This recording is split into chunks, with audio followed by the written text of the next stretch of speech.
media, isang araw. Pero kung turuan mo mga isda, magkaroon ng trabaho, araw-araw mapapakain sa sarili niya.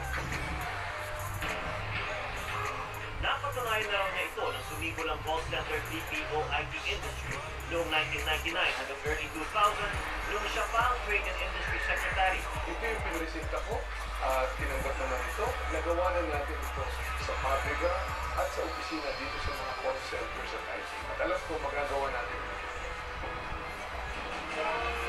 Pero bukod sa mga call center, marami rin anyang oportunidad para sa trabaho sa manufacturing, turismo at agrikultura. Lalaanan natin ng investments in infrastructure, investments sa post-harvest facilities or post-cash facilities para lalo na lumaki ang kita ng ating mga magsasaka. Dagdagan mo pa yan ng murang pautang.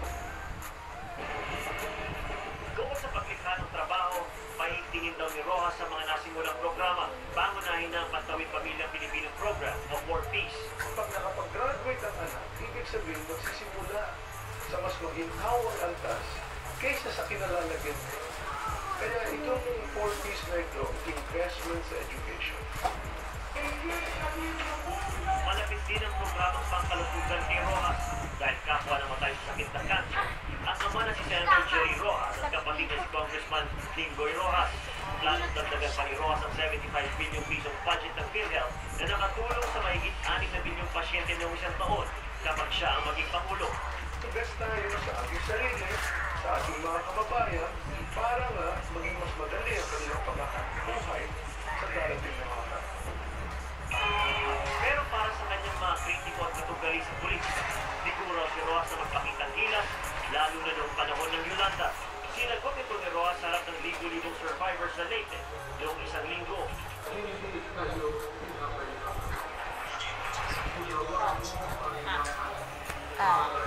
O hindi, kanina ka pa siya.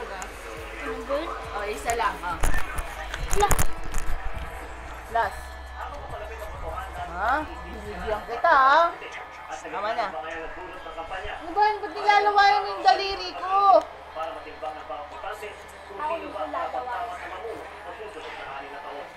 Para sa kampanya serye, Papalitan ko na lang yan. ABS-CBN News. Hindi papalitan eh. Isa sa mga top hits ni Ann Curtis na gumanap bilang Darna. Ngayon, sinunukan na ni Ann ang issue. Sinagot rin niya kung may wedding bells na rin para sa kanya matapos sunod-sunod na ikinakasal ang kanyang mga kabarkada. Nagpapadro, si Marie Lozano. Hintay mo. Kuya, palaway. Tama na, saan na kayo? Dahil sa post na ito ng Showtime,